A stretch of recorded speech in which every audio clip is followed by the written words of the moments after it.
امام نے کہا میری دادی بطول عصمت کا صحیفہ ہے۔ یہ جملہ کہنے کے بعد امام نے کہا تو نے مجھ سے پوچھا میری دادی بطول کیا؟ سن، نزل القرآنین علی جدنا، میرے نانا محمد پہ 2 قرآن نازل ہوئے۔ سائل نے کہا مولا قرآن 2 آئے تھے؟ امام نے فرمایا پہلا قرآن وہ تھا جو آیت بن کے نبی کو ڈھونڈتا یہاں آیا، دوسرا قرآن میری دادی زہرا ہے۔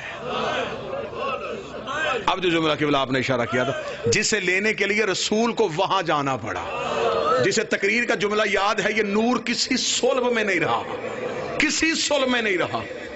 جب رسول معراج پہ گئے، اور ایک معراج نہیں ہوئی، 120 یا 122 تعداد علماء نے لکھی ہے نبی کی معراجوں کی، 120 معراج رسول کی یا 122 معراج رسول کی، اور یہ لکھا ہے علماء کرام نے، علماء عرفان نے، کہ 120 تھی یا 122 تھی، سب میں ذکر علی ہی کی ولایت کا تھا۔ ہر دفعہ خدا نے رسول کو بلایا صرف ولایت علی کے لیے۔ پھر خدا نے کہا کہ اب تیرا خدا چاہتا ہے کہ تجھے وہ عطا کر دے جس سے تو راضی ہو جائے۔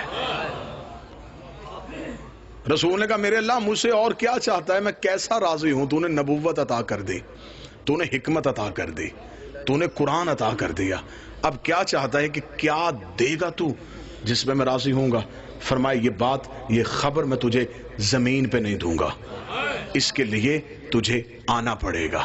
جب نبی پردہ وحدت کے قریب آ کے رک گئے، فرمایا میرے اللہ تو نے کہا تھا کہ میں تجھے وہ عطا کروں گا جس سے تو راضی ہو جائے گا، اب بتا وہ کیا ہے؟ پردے سے آواز ہے اِنَّا أَعْطَيْنَاكَ الْكَوْثَرَ، اب ہم تجھے کوثر عطا کریں گے، اب ہم تجھے زہرا عطا کریں گے۔ یہ کہنے کے بعد امام نے کہا یہ وہ قرآن ہے جو خدا نے بغیر وسیلے کے رسول تک پہنچایا، درمیان میں جبریل بھی وسیلہ نہیں تھا، خدا نے اپنے نور سے نور زہرا کو لیا اور سیدھا صلب محمد میں منتقل کر دیا۔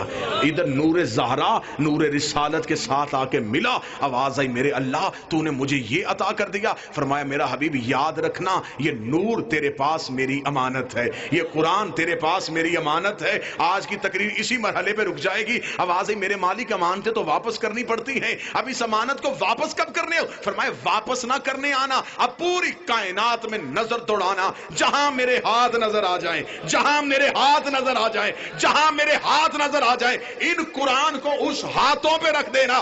16 رجب کو علی لینے نہیں گیا تھا، بطول والا قرآن دینے گیا۔